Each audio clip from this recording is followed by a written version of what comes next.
on ne travaille plus sur l'hystérie.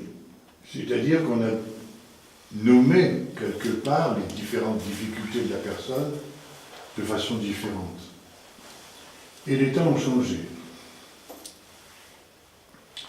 C'est-à-dire le premier point qui m'apparaît important de signaler, c'est que nous sommes dans une période où les mots particuliers qui nous occupent sont d'une très grande évidence.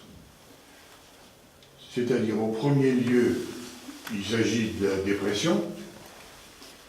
Ensuite, il s'agit du burning out, qui est très popularisé en ce moment, on en parle beaucoup sous différentes formes.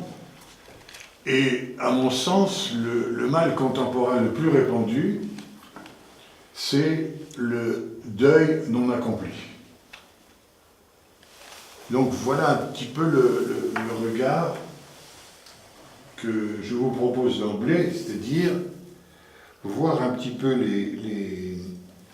la situation contemporaine avec des yeux contemporains. Ce qui veut dire que tout ce qui concerne la relance de la dynamique personnelle advient à travers un vocabulaire qui n'emprunte rien ou peu de choses à l'histoire de cette discipline. Ce n'est pas un parti pris, c'est une prise de conscience. C'est-à-dire, on ne peut plus parler des mêmes choses. Le point crucial, ce qui a déterminé, si vous voulez, le mouvement de la pensée freudienne, c'est un acte absolument extraordinaire lorsque Freud a inventé l'inconscient. Aujourd'hui, tout le monde est tout à fait persuadé que l'inconscient existe, n'est-ce pas ? Comme dirait un lacanien, il existe, mais nous n'en avons pas conscience. Ce qui nous amène à quoi ? C'est-à-dire, tout d'un coup, ce phénomène d'inconscient, c'est ce qui permet d'articuler la théorie freudienne du rêve. Donc elle est indispensable. Mais il y a eu beaucoup de choses qui se sont réalisées depuis la fin du 19e jusqu'à aujourd'hui, dans une discipline qui s'appelle la neurophysiologie, et qui a fait d'énormes progrès. C'est-à-dire au point où, aujourd'hui, on peut suivre, à propos du rêve, le cheminement électrique, si j'ose dire, du phénomène, depuis la pupille jusqu'à la manifestation et au récit du rêve, c'est-à-dire, quand on le raconte, les mots qu'on met sur ce rêve. Ça a été un chemin extrêmement long, avec des précurseurs. Ce que je vous raconte tranquillement ce soir, il y a des gens qui l'ont évoqué ou qui ont commencé à le raconter fin du 19e, début du 20e siècle. Je voudrais quand même parler de gens qui ont marqué cette discipline sans vraiment laisser de nom dans l'histoire. Entre le 19e et 20e, il y avait un monsieur Bolk, B-O-L-K, qui a élaboré une théorie de la fétalisation. C'est-à-dire qu'il y a une espèce de transformation neurophysiologique qu'il aperçoit d'emblée dans le fœtus, mais qui est également transposée, si vous voulez, chez l'enfant et l'adulte. On continue d'en subir les effets. C'était le premier point, M. Bolk. Il y a eu également un monsieur qui s'appelait M. MacLean, qui a été le premier à élaborer un cerveau triunique. Il a dit le cerveau, c'est 3 étages. Il y a le cerveau reptilien, il y a le cerveau du mammifère et il y a le cerveau humain. Et il les a bien situés. Il les a bien situés avec à un détail près, c'est qu'il avait complètement oublié la moelle épinière. Ce qui fait que moi j'ai fait mon travail de recherche à partir de MacLean, mon travail ayant consisté à recoller la moelle épinière au premier cerveau, c'est-à-dire au cerveau reptilien. Donc il y a eu tous ces mouvements-là, et il y a eu des hypothèses folles qui étaient évidemment invérifiables à l'époque, et puis il y a eu un événement colossal, il y a eu la découverte de l'électroencéphalogramme. À partir de là, on ne pouvait plus raconter n'importe quoi, il fallait mesurer, ou il fallait étudier les courbes, et beaucoup de gens se sont jetés un petit peu dans ce système qui était assez facilité, et qui a été assez courant à partir, disons, des années 50. Donc à partir de là, on a pu vérifier un petit peu ce qui se passait, en particulier au niveau du rêve. Donc on arrive au niveau du rêve, à quoi? À un système demandeur, c'est-à-dire le cerveau demande le rêve, c'est-à-dire il se dispose pour que le rêve arrive, il envoie des messages dans les cerveaux antérieurs, jusque dans la moelle épinière, et dans la moelle épinière, il y a un système qui va lui répondre, qui passe par le cerveau moyen, etc.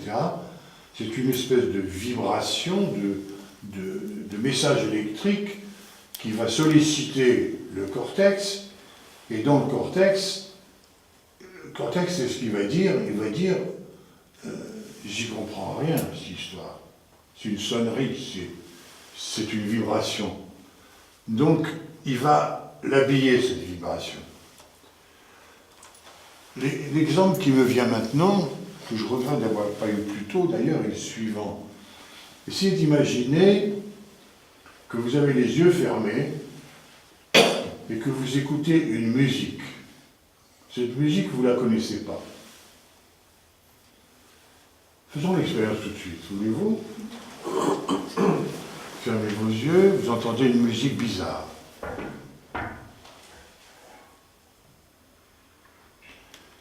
Cette musique, vous ne la connaissez pas.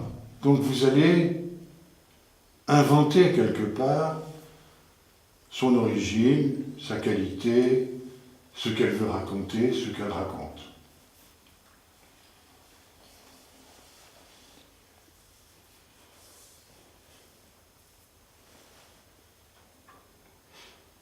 Vous devriez y être là. Ce que vous venez de faire, c'est un rêve. Seulement, cette fois-ci, la musique, elle ne vient pas de votre imaginaire, elle vient de votre système nerveux reptilien. C'est-à-dire d'en bas, là. Moelle épinière, c'est-à-dire, c'est tout le corps qui parle. Dans la moelle épinière, il y a tous les nerfs qui adhèrent et qui passent des tas de messages. Donc, c'est le corps qui parle, c'est le corps l'orchestre. Et quand ça arrive là-haut, il ne comprend plus rien du tout, alors il traduit. Et c'est là qu'on est dans un malentendu énorme, c'est que pour Freud, c'est uniquement la traduction dans le cerveau qui compte. Parce qu'il n'avait même pas vu le reste. Et quand je dis pour Freud, c'est devenu commun. C'est-à-dire, racontez-moi votre rêve, c'est ce qui compte que le rêve. L'expression du rêve, elle est corporelle. À partir de là, si on veut vraiment coller au message du rêve, il faut coller au message corporel. C'est-à-dire, ça bouge. Il y a une cinétique dans le rêve. Si par exemple je rêve que je suis au pied du Kilimandjaro et que je regarde passer un troupeau d'éléphants à droite, je vais tourner ma tête à droite. Mon rêve, c'est pas Kilimandjaro, éléphant. Mon rêve, c'est tourne la tête à droite. Voilà l'indication de mon rêve. Ça a l'air tellement basique et simple qu'on ricane à cette idée. Et pourtant, la fonction du rêve, c'est une fonction équilibrante. Le rêve est là pour nous remettre sur nos traces, dans nos chaussures, et avancer aisément. Donc si le rêve me dit « tourne ta tête à droite », je vais tourner ma tête à droite. Pourquoi je vais tourner ma tête à droite? Je n'ai aucune bonne raison. Et c'est là où ça devient délicat. Il me dit « tourne la tête à droite ». Demain, il va me dire « tourne ta tête à gauche ». Je vais garder la première indication et je vais enchaîner avec la seconde. Donc il va y avoir un mouvement comme ça qui va se poser. Ce mouvement, je vais l'effectuer en fonction de la position qui est la mienne dans le rêve. Si dans cette nature du Kilimandjaro, je suis debout, je vais me mettre debout et faire ce mouvement-là. Mais debout quand? J'ai choisi de proposer ces mouvements, la réponse à ces messages cinétiques, le matin, au lever le matin. Et ça a été un point important. Maintenant, quand je dis j'ai choisi, il faut que je relativise à vos yeux, c'est-à-dire ce travail d'élaboration de la relance, il dure depuis 35 ans. Il faut quand même... Le choix que j'ai fait, ça n'a pas été un choix qui a débarqué un matin. C'était à force de tâtonnement et finalement de considération des effets réels.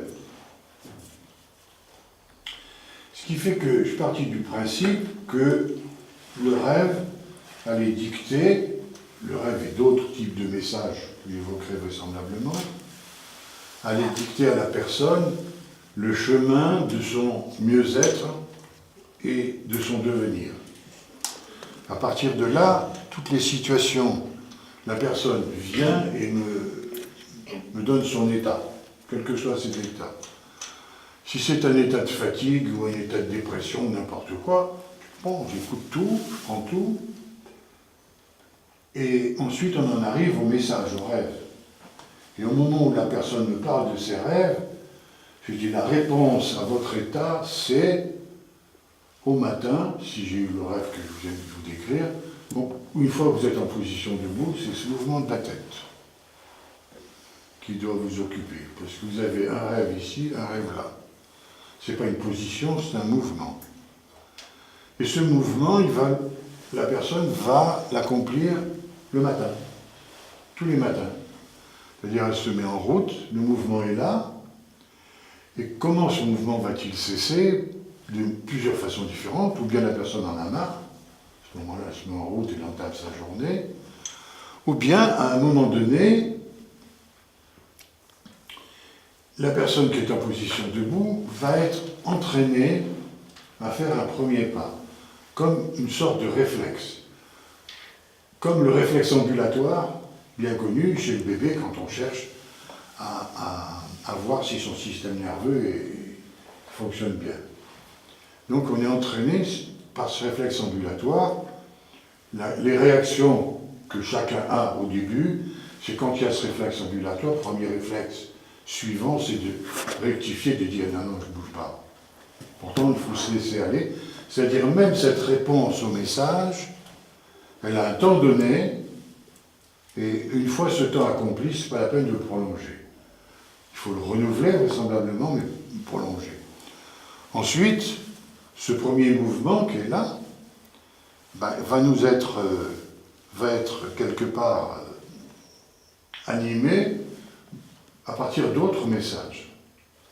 Et chaque fois dans le processus, ces messages cinétiques, mouvements, le sens du rêve, on s'en fout complètement, d'histoire, vont organiser tout un parcours.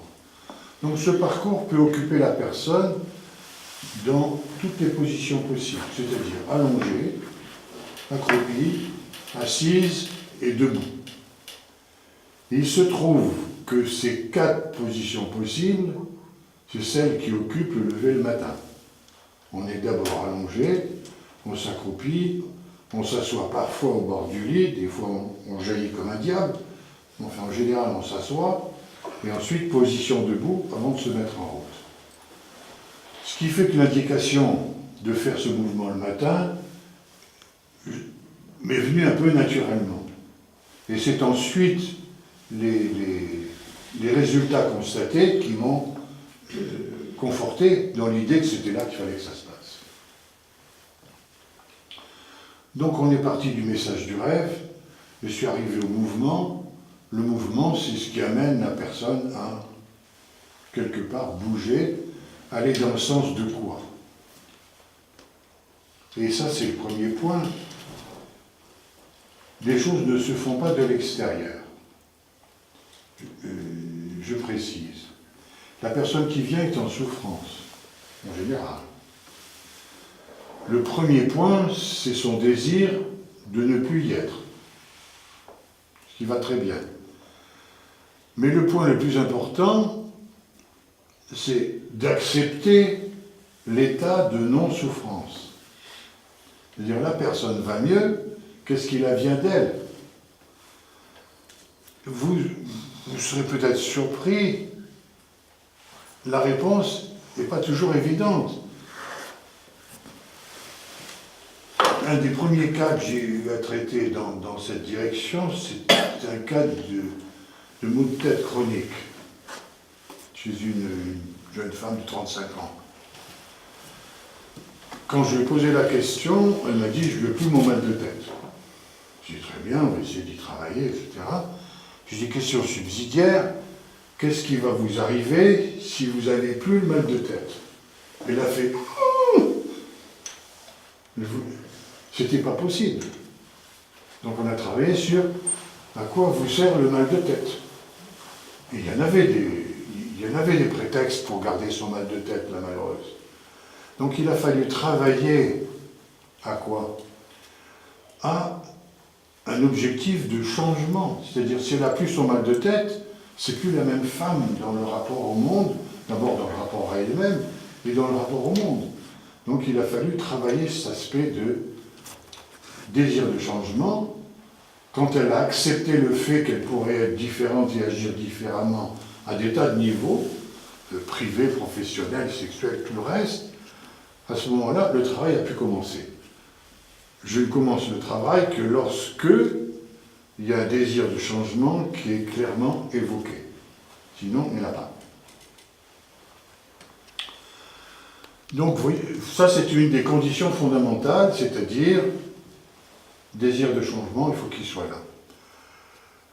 Il y a une autre condition pour que ce travail s'effectue, c'est la relation que je porte, ou que mes collègues désormais portent, à la personne en face d'eux. Cette relation, c'est une relation travaillée. C'est-à-dire, il y a tout un processus de nettoyage qui nous occupe. Et là, on revient également sur une vieille notion freudienne, celle du transfert, qui vaut tout à fait dans le cadre psychanalytique. Un détail près, c'est que dans le cadre psychanalytique, le transfert ne s'effectue que dans un sens, c'est-à-dire du patient à l'analyste, mais pas l'inverse. Ce qui place l'analyste dans un cadre quand même surhumain, si j'ose dire, ou sous-humain d'ailleurs, je ne sais pas. Eux-mêmes en décideront. Mais c'est embêtant, quoi. Donc cette histoire de transfert, c'est quand même un obstacle à la relation.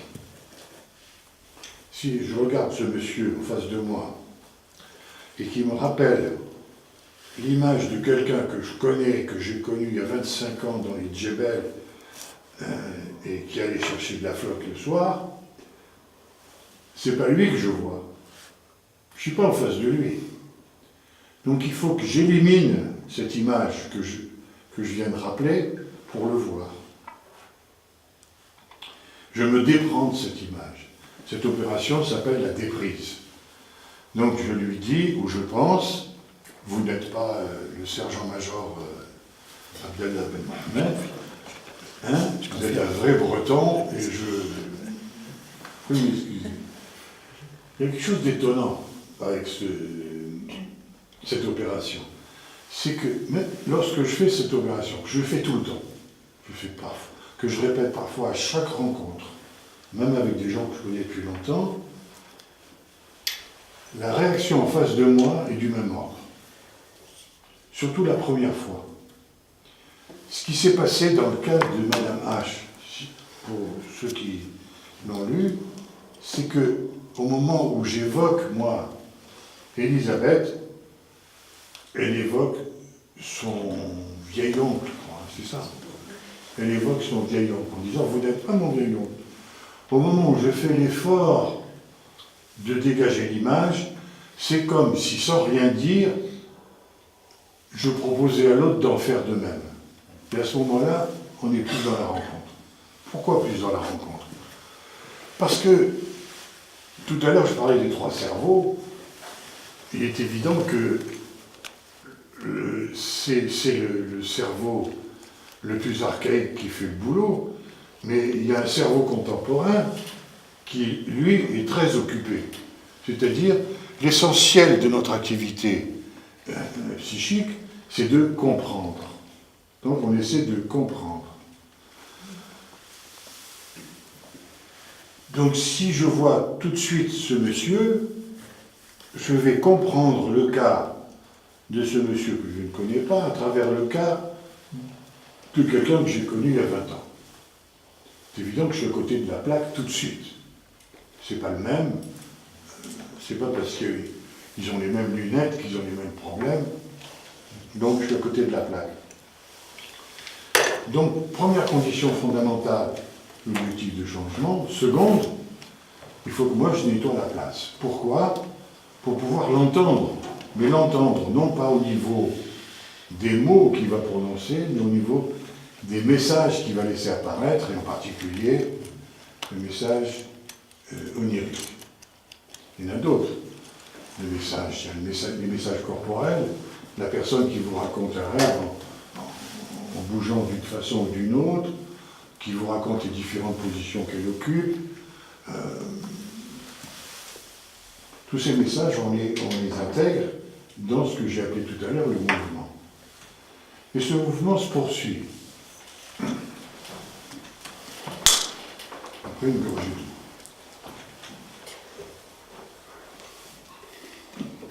Ce mouvement se poursuit, et ce mouvement se poursuit, si je m'en tiens au cas de Madame H, il y en a eu d'autres,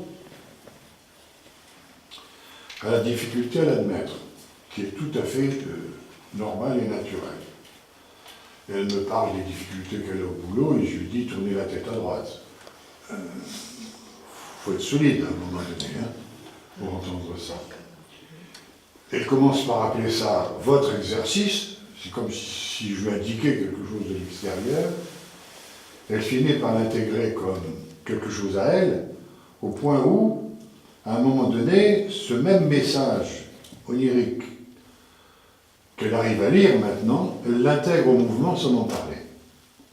C'est-à-dire, quelque part, elle devient son propre répondant dans sa propre situation. Au moment où la personne en arrive là, il est évident que une grande partie du travail est accomplie, et c'est là qu'on commence à voir si l'objectif est atteint, si ce qui était la douleur, c'est quelque part amorti ou éliminé, ou si l'objectif est atteint, et s'il y a quelque chose dans l'ordre du changement. Et si on fait ce constat, on arrive à la fin du processus. Et ce processus est un processus relativement court, si vous voulez, qui peut prendre entre 6 et 9 mois en moyenne, ce qui est très très court, surtout qu'il n'y a pas forcément une rencontre hebdomadaire. Il peut y avoir au début hebdomadaire et au bout d'un certain temps, tous les 15 jours, toutes les 3 semaines, etc.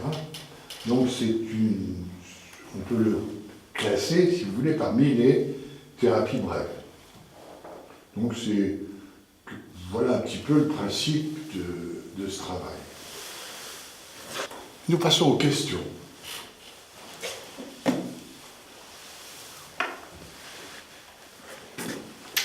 Alors je compte sur vous pour animer la soirée. Pourquoi tu as commencé, avez-vous commencé, cher ami, Oui. à parler d'hystérie d'abord? Oui, parce que... Pour quelle raison? J'ai commencé à parler d'hystérie parce que on continue de fonctionner en psychiatrie et en psychothérapie contemporaine comme si le problème central était l'hystérie. On donne des noms complètement différents, on en ajoute. Il y a eu la dépression, il y a eu la maniaco-dépression, maintenant il y a ça ne s'appelle plus comme ça s'appelle... La bipolarité. La bipolarité. La bipolarité, Ouais. j'aime beaucoup la bipolarité. Ouais. Plein de charme, la bipolarité. On peut beaucoup s'amuser avec ça. Oui, donc voilà la réponse à ta question. C'est qu'on continue de fonctionner comme si c'était comme ça. Pire. En psychothérapie, on a une certaine liberté. Mais actuellement, en psychiatrie, il n'y a plus cette liberté. C'est-à-dire la psychiatrie est devenue quelque chose de très livresque. C'est-à-dire en psychiatrie, on fonctionne maintenant avec un bouquin qui paraît tous les 2 ans, qui s'appelle le DSM. C'est un bouquin statistique qui vous décrit le cas de la personne et qui vous dit, cette personne qui vient de vous parler, elle rentre à la page 14, chapitre 2, c'est ça qu'il faut faire avec. Donc, la psychiatrie éloigne de plus en plus de la réalité de la personne. Donc, si vous voulez, le fait d'y être à fond, comme j'essaie de m'y situer, c'est pas vraiment l'air du temps. Un psychiatre va tout de suite aller dans une catégorie et régler ça. Donc voilà la réponse à ta question. Autre question que tu poses, Tiana. Oui. Il me semble que dans ton bouquin, tu ne parles pas des phobies, sauf si je me trompe. Non, j'en parle pas. Alors, Comment? pourquoi? Alors, on va s'amuser. C'est quoi une phobie? Qu'est-ce que c'est une phobie? Une sorte de peur.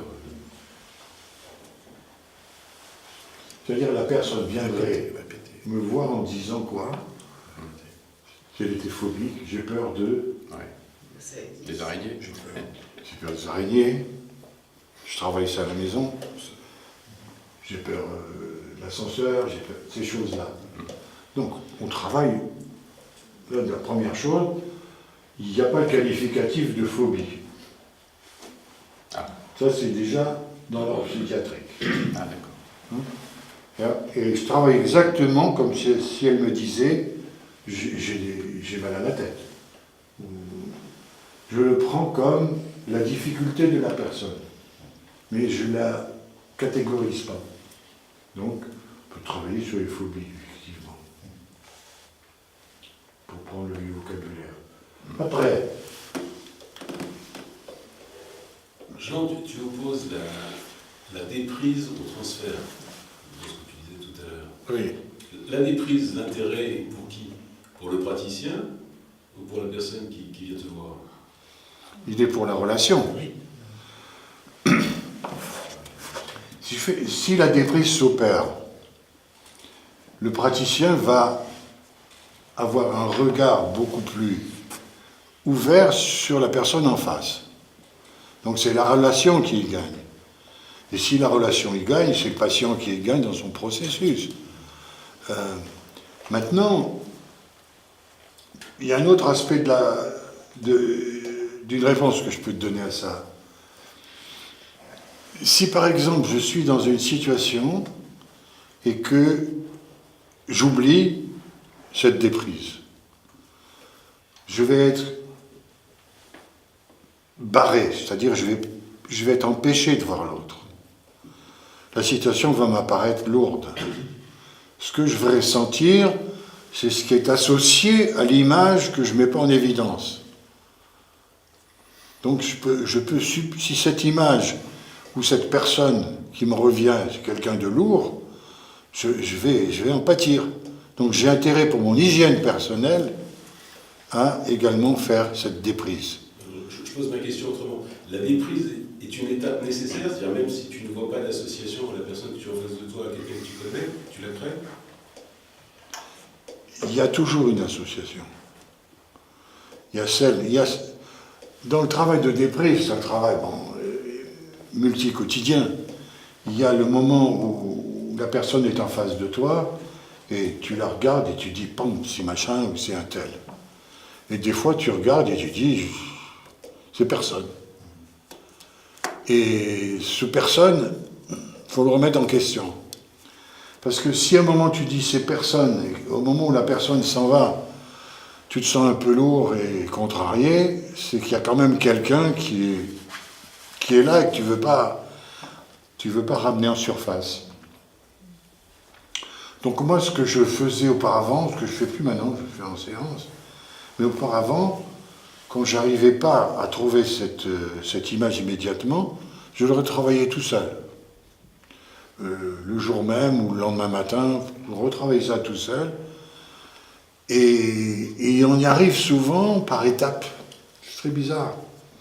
C'est-à-dire, je cherche une personne, il y a une personne, je cherche une personne, je ne trouve pas, je trouve un lieu. Le lieu me ramène à tel endroit, je vais dans tel endroit. Et c'est dans cet endroit que je vais voir une personne qui va m'amener à une autre, et c'est celle-là. C'est très... il faut bosser sur soi là-dessus. Il faut travailler, d'une part, parce que ça nous permet d'être disponible au travail qu'on a à faire, et d'autre part, on va pas mettre sur le dos de cette pauvre personne en face de nous toutes les calamités de celles qu'on a dans notre tête. Ça crée un petit silence. Est-ce qu'il y a d'autres questions? Dans le cas d'Elisabeth. Dans le cas d'Elisabeth, oui. Si vous pensez à Elisabeth quand vous voyez la patiente, est-ce que ça veut dire ou pas que le deuil d'Elisabeth pour vous n'est pas fait? C'est pas une question générale, c'est une question particulière sur le cas, oui. Sur mon cas dans la situation. Oui. Effectivement, le deuil n'était pas fait. Donc vous êtes amené au lever du matin À faire le deuil. à faire le deuil.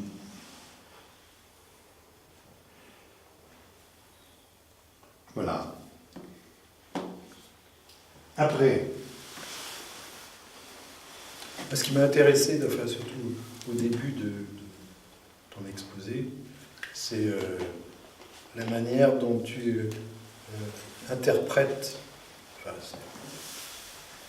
on va dire autrement, la manière dont tu lis le rêve. C'est-à-dire qu'il y a, tu donnes l'exemple de je sais pas quoi, de la savane ou du Kilimanjaro, ou je sais pas quoi, et toi tu n'écoutes que le mouvement de la tête, enfin tu écoutes ça. Donc c'est une sorte d'interprétation, je dirais presque physiologique. C'est pas une interprétation, c'est une lecture. Lecture, pardon. J'interprète rien. Oui, d'accord. C'est une lecture du rêve. Physiologique. C'est ça que je trouve... Cinétique, c'est le corps qui oui, bouge. Voilà, c'est ça. C'est le corps qui balance le rêve. Donc il faut bien différencier. Ça, j'ai eu un mal de chien parce que à ce moment-là, je travaillais en psychiatrie.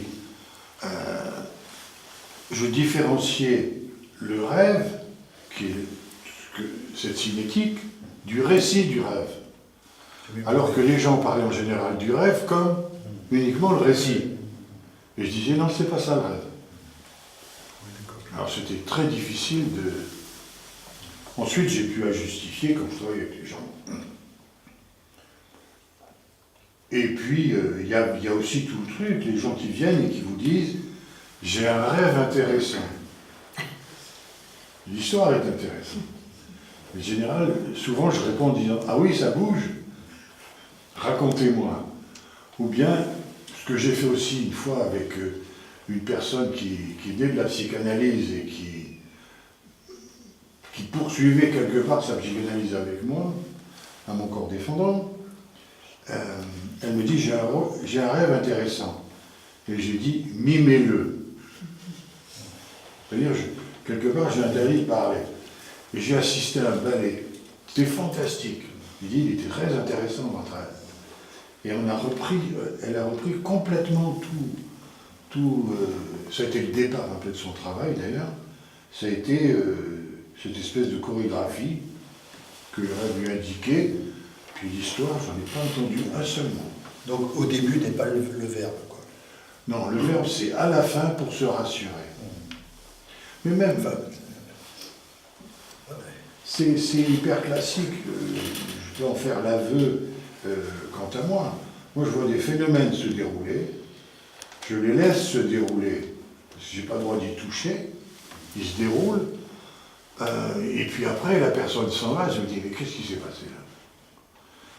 Et je me raconte une histoire. C'est ça qui est intéressant. Je me raconte une histoire. Je dis, il a pu se passer tel et tel truc. Si on prenait, pas les remerciements, parce que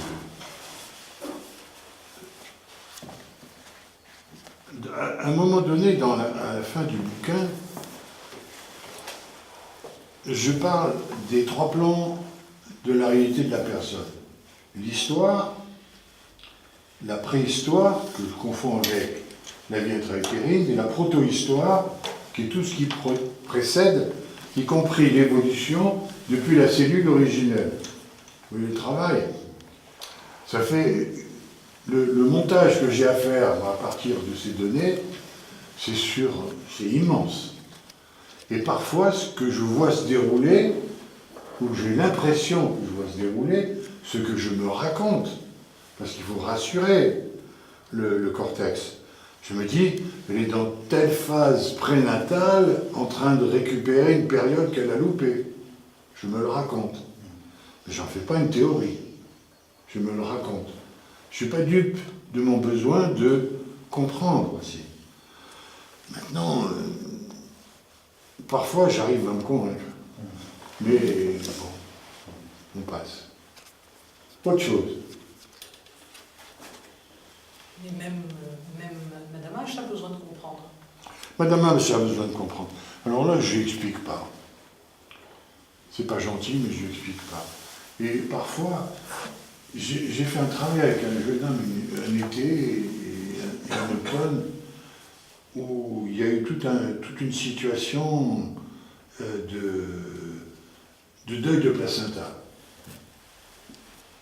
Il a terminé en mettant, en jetant le t-shirt qu'il portait tous les jours dans une poubelle du square à côté de mon cabinet. C'était l'enterrement de son placenta symbolique. Ça s'est super bien passé pour lui. Et 5 ou 6 mois plus tard, je faisais une conférence sur le placenta. Il vient à la conférence. Et à la sortie, il vient me voir, il me dit « Ah oui, mon truc, c'est une histoire de placenta. » Et à ce moment-là, je lui ai dit « J'en suis pas sûr. » Alors que j'en étais complètement persuadé. J'étais très hypocrite, j'en suis pas sûr. Il me dit « Moi non plus, mais je m'en fous. » Il avait avancé beaucoup plus que moi. Donc, aux questions qui terminent, si vous voulez, le travail, parfois il y a ces questions qui viennent. Qu'est-ce qui m'est arrivé? Qu'est-ce que j'ai fait? En quoi consistait mon travail? Ça ne traîne pas. C'est pas tant la manière ou ce qui s'est déroulé qui compte, mais le résultat acquis. Et ce résultat acquis, c'est ce qui fait que ce travail se poursuit et se répand quelque part un petit peu. Autre question. Est-ce que ça vous est arrivé d'arrêter un travail avec des patients? Pardon? D'arrêter un travail avec des patients? D'arrêter un Ça travail? n'a pas fonctionné ou Ah oui, oui. l'objectif n'est pas atteint? Ça m'arrive. J'en ai arrêté un hier d'ailleurs. Quelqu'un qui m'annule 3 rendez-vous d'affilée. J'ai plus de place. Je reçois plus. Même 2 des fois, ça dépend. Ça dépend de mon état. Ou bien je mets des gens à la porte qui ont terminé le travail et qui ne veulent pas partir. Ça arrive aussi. Oui, il y a peut-être encore quelque chose à voir. Dans mon enfance, papa avait un repart à zéro, non. Notre objectif, la difficulté c'était ça, l'objectif du changement c'est ça, c'est atteint, c'est terminé, c'est autre chose, on verra dans 6 mois, éventuellement. Ils ne reviennent pas en général. Autre question.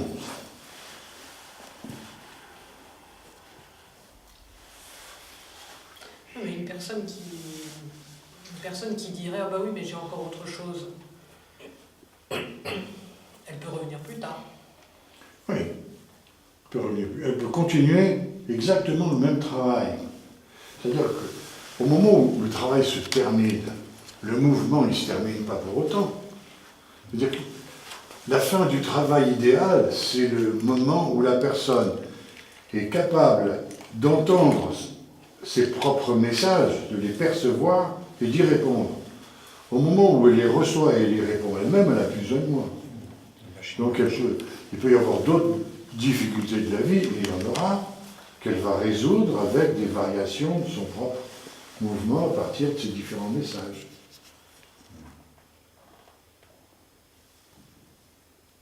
Oui.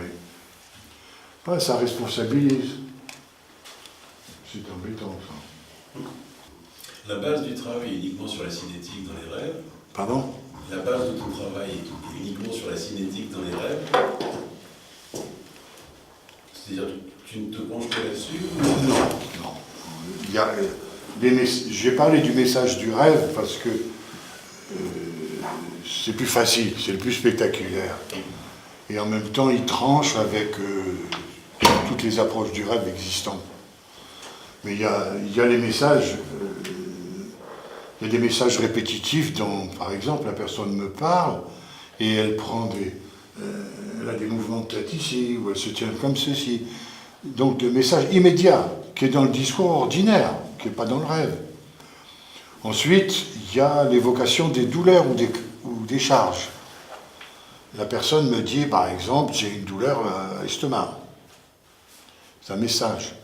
Cette douleur à l'estomac, c'est-à-dire, il y a comme un appel là qui va. Le message, c'est non pas ouvrir pour libérer, mais fermer pour couver. Ça, c'est le grand paradoxe. Donc, je me sers beaucoup des messages corporels et des sensations et des évocations. Mais la personne, là aussi, elle n'a pas tendance à parler de son corps. Elle va dire, je suis angoissé. Ah, vous voyez, je suis angoissé, papa. Dis-moi très vite. Cette angoisse se situe où dans votre corps? Elle me regarde en me disant, dans mon corps, il est malade. Finalement, elle finit par me dire, c'est dans l'estomac. L'indication que je vais lui donner, c'est en position assise le matin avant de se lever, de se fermer sur cet estomac, de se fermer sur cette tension. Et je lui donne des indications que je répète à travers les années, qui m'amusent et qui, je pense, fonctionnent. Je lui dis, imaginez que cette tension qui est là, c'est un œuf. Donc vous allez vous fermer dessus, vous allez le couver. Vous allez le couver de telle sorte qu'il n'éclate pas. Donc vous allez trouver exactement l'angulation qu'il vous faut de la colonne, ce mouvement, pour aller à sa fermeture. Donc ça, c'est le message corporel. Il y en a énormément. Mais la personne n'a pas tendance à le donner. Elle le traduit par une émotion, un état, etc. Il faut la ramener au corps. Et c'est très intéressant de ramener au corps parce que, en même temps, on fait le boulot, finalement, du cerveau qui sollicite le corps pour avoir une réponse. Autre question.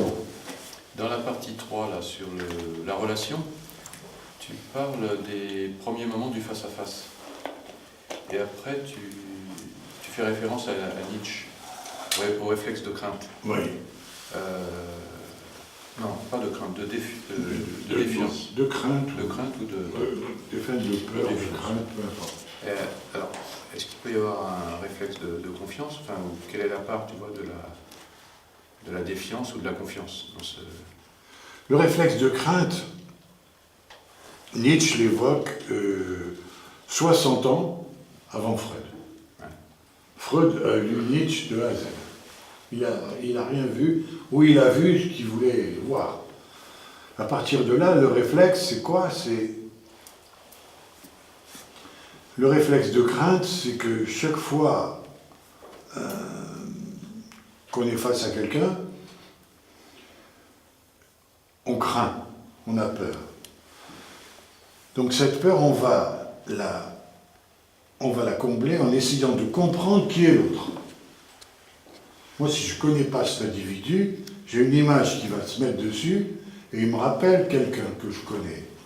Ce quelqu'un que je connais, il avait telle et telle qualité, il avait tel et tel défaut, je pouvais faire attention à tel endroit mais m'ouvrir à tel autre, ce qui fait que je vais me raconter l'histoire que je connais, ce gars qui est en face de moi, uniquement par association. Donc c'est mon réflexe de crainte qui me fait connaître le nouvel arrivant, qui me fait reconnaître le nouvel arrivant avant de le connaître. Ce qui est quand même un obstacle. Et dangereux. Parce que si je me suis gouré et que le mec en face de moi est réellement agressif, c'est embêtant, quoi. Donc le réflexe de crainte de Nietzsche, c'est ça. Et Freud utilise un aspect de ce réflexe qu'il appelle le transfert. Mais à ce moment-là, c'est la position même du soignant qui est considérée là. Le soignant, il n'est pas lui. Pour Freud, il ne fait pas de transfert, le malheureux soignant. C'est l'autre qui fait le transfert. On n'est pas dans le même monde. Alors il faut reprendre le vocabulaire de la psychanalyse de Laplanche et Pontalis. Le contre-transfert, si par exemple je réalise que tu me vois comme ton arrière-grand-père qui était alcoolo, breton et violent, ma réaction personnelle c'est ça m'emmerde d'être le grand-père. C'est ça le contre-transfert. C'est ma réaction à ton transfert. Oui. Mais c'est pas quelque chose de moi à toi. C'est quelque chose de ta toi à réaction. moi auquel je réagis. J'accepte pas d'être ton vieil oncle alcoolique. C'est le contre-transfert. C'est pas un transfert de l'analyste au patient. C'est la réaction de l'analyste au transfert du patient. Et donc, contre-transfert, il faut savoir de quoi on parle. Bon, je vais te dire, la réaction qu'il y a, elle est commune. Hein. Il y a beaucoup de gens qui pensent que le contre-transfert, c'est le transfert de l'analyste. C'est une question, mais je saisis pas, pardon, hein, mon intelligence est petite, et je ne comprends pas très bien la nuance que tu fais entre les deux. Mais je te dis, mon intelligence est petite. Ce que j'en comprends, c'est que c'est une nuance qui change tout, quoi. Enfin, Oui. Bah, Mais c'est deux mondes. C'est deux mondes. Si je suis dans la déprise, moi soignant, je vais voir une image, je vais sortir. On reste dans le même rapport. Je suis dans la déprise, moi, soigné. Je fais la même chose. Donc à ce moment-là, tu n'es pas mon copain du Djebel, tu es toi-même, ici et maintenant.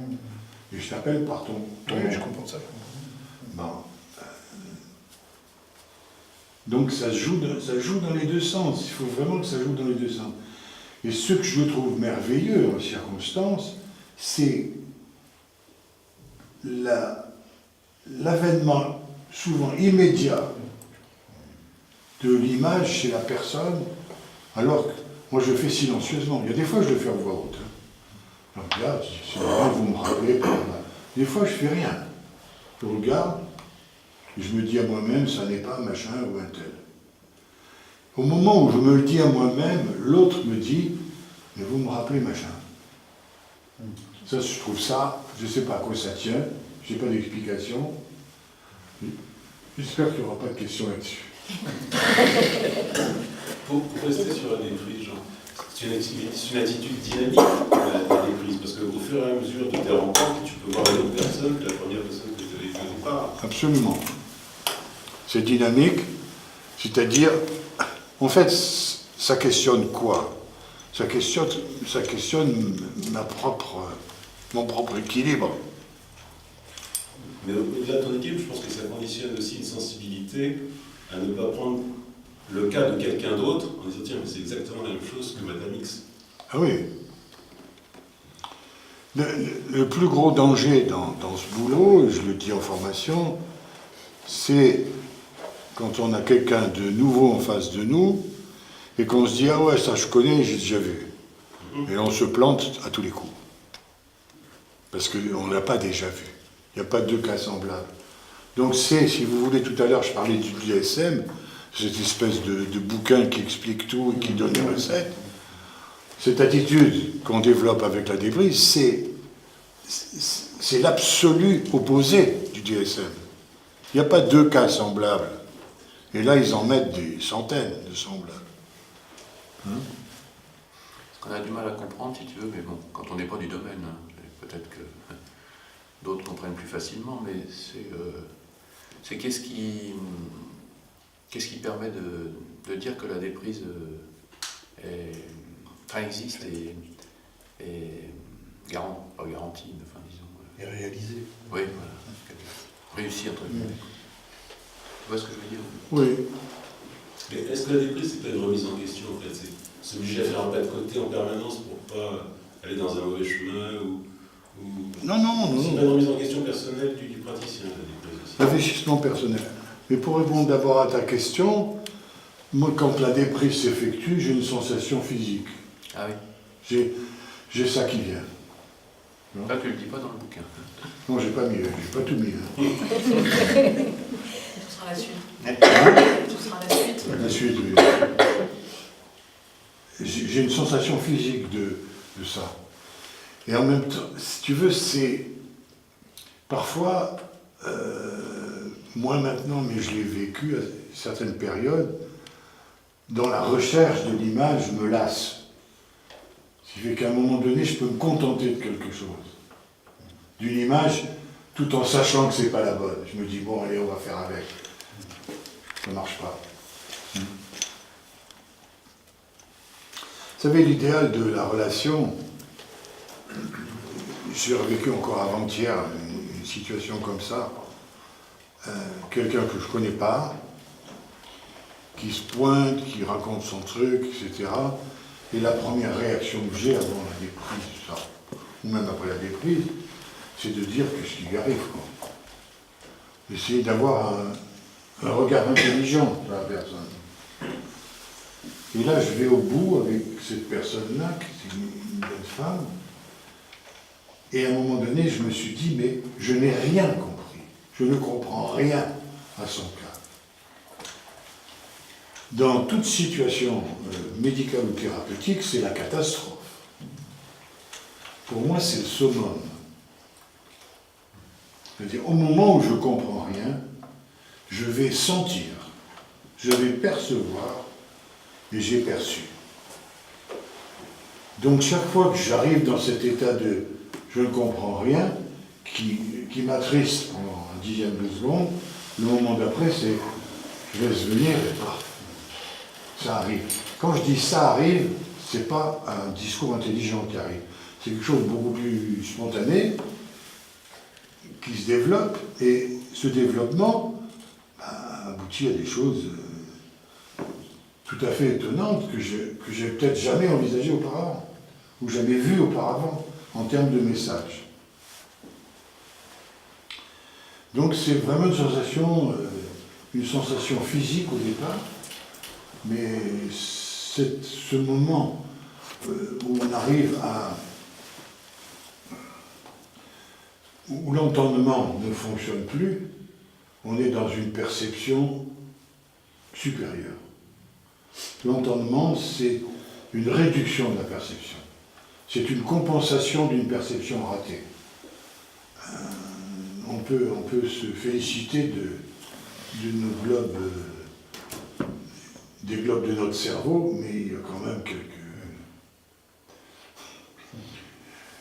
Bon, C'est pour ça qu'on passe d'intelligence artificielle. Parce qu'on s'est loupé. Est-ce qu'il y a d'autres questions? Il me semble que vous parlez du temps nécessaire dans le travail de Mais la pourquoi relance. je n'ai pas du temps nécessaire? Parce qu'à des moments donnés, je crois me souvenir, elle a besoin de pas venir pendant un moment donné. d'y revenir. Madame H. Ouais. Ah oui, on y est encore. Oui, absolument. Je sais pas si je reste dans le thème de la conférence. En plus. Oui, le temps nécessaire. C'est-à-dire que ce qui s'aborde, qui est abordé plutôt avec le mouvement, c'est un mieux-être, c'est-à-dire un changement. Ce changement, j'ai constaté une chose, j'étais à différentes écoles, que tout changement a besoin d'un temps nécessaire. Si vous voulez, je ne vais pas remonter au calenque grec, mais il y a eu dans les années 70 une floraison de nouvelles thérapies. Il y avait des thérapies qu'on appelait one minute therapy. On réglait l'affaire comme ça, c'était des thérapies corporelles. On pliait la personne en deux sur une chaise, elle se mettait à hurler, elle pleurait, ça va mieux, oui. Comment vous vous sentez? Très bien. Et on disait, c'est fini, le problème est réglé. Ça, c'était le one minute therapy. Ça n'existe pas. One minute therapy, on se sent bien, le lendemain, on a les mêmes difficultés, il faut recommencer la même chose. Et ça, à l'infini. Le constat que je fais avec le mouvement et avec le changement, c'est qu'il y a tout le temps un temps nécessaire. Quel est ce temps nécessaire? Souvent, je le sollicite. C'est-à-dire, au moment où la personne me parle du changement qu'elle accepte de faire, je dis, d'accord, ce changement, vous le voyez aboutir quand? Et là, si elle me dit dans 15 jours, je crains pour elle. Si elle me dit dans 10 ans, je crains aussi. Alors on essaie de voir un peu quand ce changement peut s'effectuer. La personne qui me dit dans 15 jours, c'est une personne volontariste, qui va prendre les mouvements du matin comme une gymnastique, qui va le répéter 4 fois par jour en me disant ça va avancer. Et évidemment, elle se plante. Ça n'avance pas du tout. Et là, c'est même plus embêtant. Non seulement ça n'avance pas, mais ça régresse. C'est-à-dire la difficulté augmente. Donc le temps nécessaire, c'est une donnée chaque fois particulière qu'il faut percevoir chez la personne. Moi, je donne une indication qui souvent révèle cette histoire de temps nécessaire. Je donne l'indication à la personne, tel mouvement, vous le faites tous les matins, à l'exception des matins ou du matin où vous n'avez pas envie de le faire. Et là, abstenez-vous. Et je me rends compte d'une chose, c'est que chaque fois que la personne est volontariste, trop volontariste, à un moment donné, elle me dit « Ah, j'ai plus du tout envie de le faire. J'ai arrêté. » C'est-à-dire, c'est comme si dans sa progression, elle avait été un petit peu trop loin. Il fallait qu'elle attende encore maintenant pour pouvoir repartir un peu. C'est-à-dire, elle a un temps nécessaire pour atteindre son but. Ce temps nécessaire, elle ne peut pas le couper. Il faut absolument qu'elle le vive. Donc, il n'y a pas de miracle. Il y a un temps nécessaire pour toute chose, même pour les miracles d'ailleurs. Et voilà un peu la réponse à ta question. Ça peut être joué de façon très différente par les gens. Les gens qui disent, ouais, ben là, en ce moment, je ne peux pas venir vous voir, je laisse tomber pendant 3 semaines, ou je pars en vacances. Ouais, très bien, partez. Et en même temps, avec ce temps nécessaire, on en arrive à un rapport qui est beaucoup plus souple dans les rencontres individuelles. C'est-à-dire à la personne, souvent, à la fin de la rencontre, je dis, on se voit quand? Alors parfois, il y a une mise au point, etc., qui fait que je dis, bon, il faudrait se voir la semaine prochaine. Mais parfois, il ne faut pas se voir la semaine prochaine. Et je laisse à la personne souvent le soin de dire on peut reporter 15 jours ou 3 semaines, ou même de dire, ben, rappelez-moi quand vous estimerez qu'il faut qu'on se revoie. Lui laisser cet espace, qui n'est pas dans la tradition psychanalytique, comme chacun sait. Enfin, on en est sorti, enfin, je crois, pour certains. Ça va, ça répond à ta question? Vous êtes tous sourires. Je vous écoute. C'est réjouissant. Autre question? Est-ce que tu vois, c'est une question comme ça qui me vient, est-ce que tu vois d'autres développements des concepts que tu énonces depuis déjà pas mal d'années? Est-ce que tu leur trouves, est-ce que tu imagines qu'il puisse y avoir des développements hors du champ de la thérapie? Est-ce que ça pourrait servir, tu vois comment ce que je veux dire, dans un autre domaine est-ce que ça pourrait... Moi, je suis assez limité au champ de la neuro et de la psychothérapie. C'est déjà un périmètre, c'est vaste. Maintenant,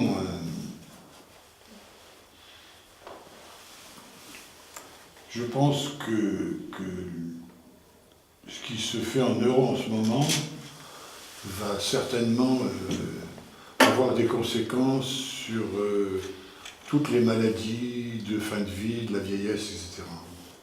Des conséquences favorables. Ça se joue et on y arrive. Maintenant, il y a cette folle espérance de l'éternité qui traverse un peu notre moment, là. On va être éternel. Alors, je sais pas. Le seul fait d'imaginer vos cellules dans 150 ans vous enlève l'envie d'être éternel. Hein. Oui. Je vous laisse ça pour la fin de soirée.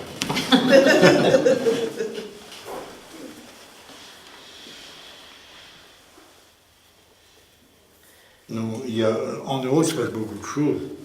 On voit tout ce processus. Moi, j'avais juste une petite question. Les entretiens, Oui. la durée, ça se définit tout seul, enfin, ça Oui. se laisse aller ou ça... Entre 20 minutes et 1h30. Moi, je suis plutôt 20 minutes. Mais parfois, bon, il faut aller au bout. Par Ça exemple, vous est arrivé, par exemple, que quelqu'un vous dit non, vous m'arrêtez, genre, je veux plus, enfin, je veux rester, j'ai besoin d'un temps supplémentaire. Comment vous gérez ça? ça m'est pas arrivé. Peut-être que je suis assez péremptoire, comme je vous dis, c'est terminé. En général, je me lève d'abord. Je prends la poignée de la porte. Le corps a parlé. Hein? Le corps a parlé. Le corps parle et la personne comprend.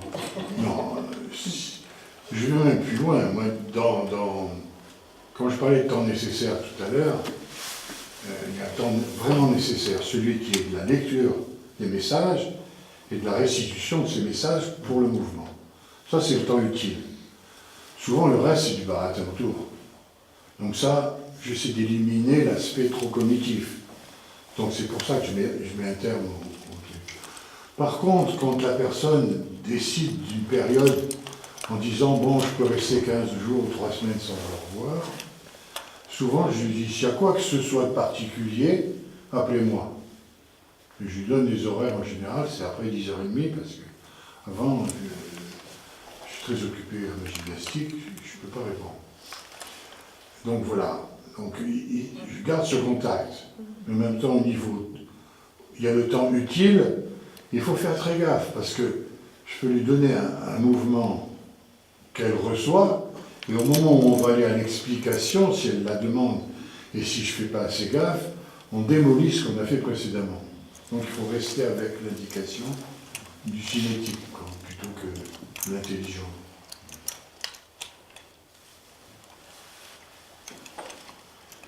Même Clavel, vous avez une question?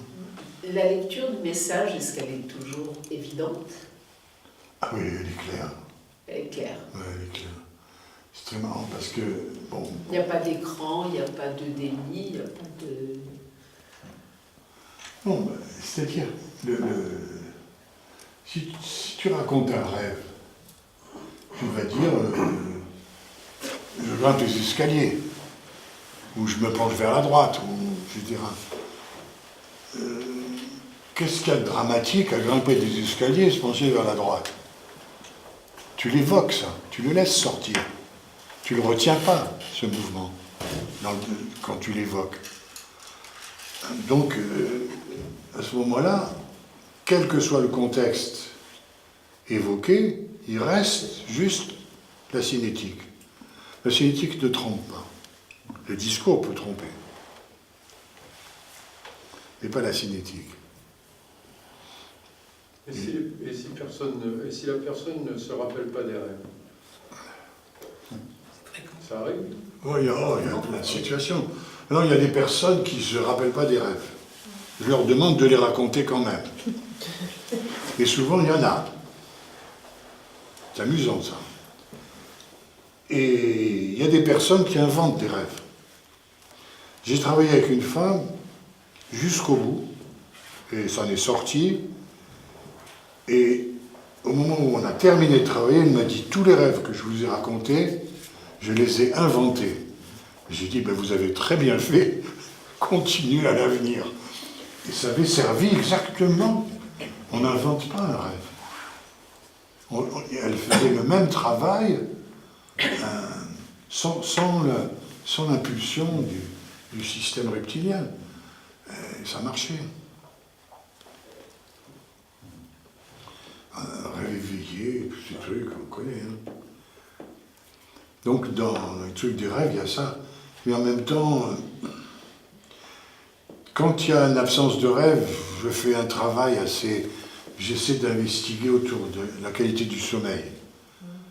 Je fais beaucoup d'investigations autour de ça. Parce que la qualité du sommeil, où il y a vraiment deux temps dans la courbe du sommeil nocturne, il y a le temps d'endormissement, qui est une période de récupération psychique et physiologique importante, et ensuite il y a le temps du sommeil paradoxal, qui est le temps du rêve. Donc si la courbe, si on l'accomplit complètement, on va être dans un premier temps de récupération fondamentale, et ensuite on va rêver. Et puis il peut y avoir... donc je fais décrire à la personne ça. Et souvent, je la conduis, et ça c'est mon côté volontariste, je lui dis à quelle heure vous vous couchez. Alors, bon, je lui donne un cas qui a été intéressant, la personne me dit, j'ai sommeil vers 11h, je vais faire ma toilette. Bon, combien de temps dure votre toilette? À peu près 3/4 d'heure. Bon, et quand j'arrive au lit, je n'ai plus sommeil. Tous ceux qui ont eu des bébés le savent. Le bébé se frotte l'oreille, il faut le mettre au lit tout de suite. Si on termine la conversation avec les copains, le bébé ne veut plus dormir. Mais nous sommes des bébés à ce niveau-là. Donc le seul fait de faire prendre conscience à la personne de la nécessité de se coucher au moment même de la fatigue, c'est quelque chose qui favorise l'avènement du rêve, dans un délai très très court. Et puis il y a autre chose qui favorise le mouvement du rêve, c'est en une période de l'année, mais toute l'année aussi. C'est ce que j'appelle l'hibernation, c'est-à-dire cette manière que nous avons dans la zone hivernale de nous rendormir le matin si on en a la possibilité. Là, on va rêver de façon continue, souvent pendant l'impression d'un temps très long, ça peut être un flash, hein. L'impression étant l'impression. Oui, il y a quelque chose dont j'ai envie de vous parler. C'est un milieu d'inspiration fondamentale. ça provient d'un théologien allemand du XIIe et XIIIe siècle qui s'appelle Maître Eckhart, que j'ai lu la première fois en anglais et la deuxième et troisième fois en 2 traductions françaises différentes. Maître Eckhart m'a beaucoup inspiré, pour tout vous dire, au point où le principe, bon c'est un effet livresque aussi, il ne faut quand même pas monter sur ses grands chevaux, mais le principe qui fonde la relance est le suivant: la personne possède le savoir de son mieux-être, et tout ce que l'on peut faire de l'extérieur n'est que rappel de ce savoir. Maintenant que je vous ai parlé du rêve, du mouvement, etc., ça rentre un peu mieux dans les cases. Qu'est-ce qui se passe? Maître Eckhart écrit, lui, l'âme possède. À ce détail près que l'âme de Maître Eckhart, c'était à la fois l'âme et le corps. Ce qui lui a valu des ennuis considérables à son époque, et il a échappé de justesse à l'Inquisition en Avignon, c'était le pape d'Avignon à l'époque, avec des idées comme celle-là, où il mêlait l'âme et le corps très fort. Donc, je ne me suis pas trop embarrassé des questions théologiques, et j'ai fait de ce principe, j'ai dit la personne possède. La personne. Et le savoir de son mieux-être. Le savoir de son mieux-être, c'est toutes ces choses, tous ces messages dont je vous ai parlé. Et tout ce que je peux faire de l'extérieur, c'est le rappel de ce savoir. C'est-à-dire, je lis, j'essaie de percevoir ces messages et de les lui restituer dans le cadre de ce que j'appelle, moi, le mouvement. Donc voilà en quoi, si vous voulez, l'aspect de Maître Eckhart m'a été extrêmement utile. Maintenant, ceux qui l'ont lu, il y a une traduction française extrêmement intéressante de Madame Ansley Eustache, en 3 volumes. C'est très intéressant. C'est très intéressant. Ça, je pense que ça parle aussi de notre époque, aussi bizarre que ça puisse paraître. Et moi, c'est 3 bouquins que j'ai constamment. J'ai sur une étagère dans mon bureau et de temps en temps je tire et j'ouvre au milieu, comme ça. Et tout, en général, je reste debout, je prends un bouquin, je regarde, d'accord, je remets. Ça dure 40 secondes, mais je le fais souvent. Maître Eckhart. Et puis, bon, il y a une chose que je ne peux pas laisser sous silence, c'est la rencontre que j'ai eue avec et que j'ai toujours d'ailleurs, avec un grand chercheur nord-américain qui s'appelle M. Hobson, Alan Hobson, qui nous a reçus, Sophie et moi, en Sicile. On l'a vu en Sicile au printemps dernier, c'est ça? On a été gratifié d'un excellent déjeuner de surcroît. Hobson a évidemment, ça a été le premier à mettre en évidence le circuit du rêve. Donc, finalement,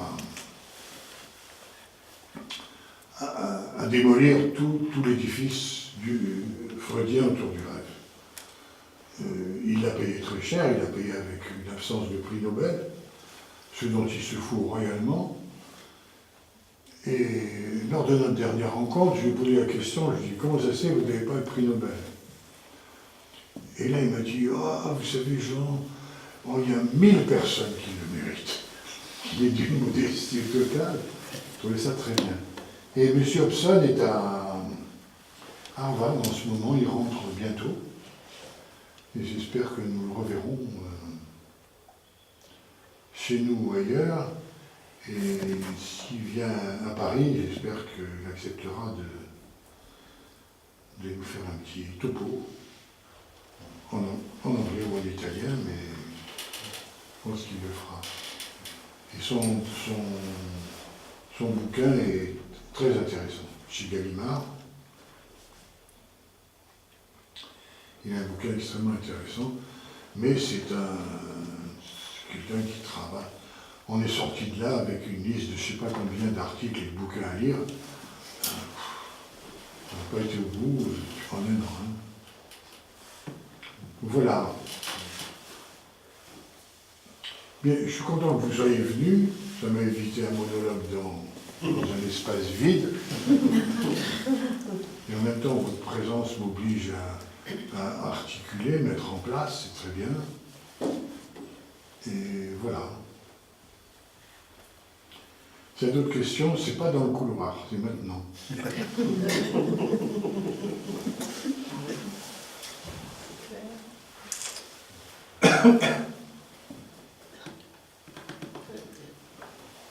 Ben, tout le monde a compris. Oui, c'est ce que j'avais dit.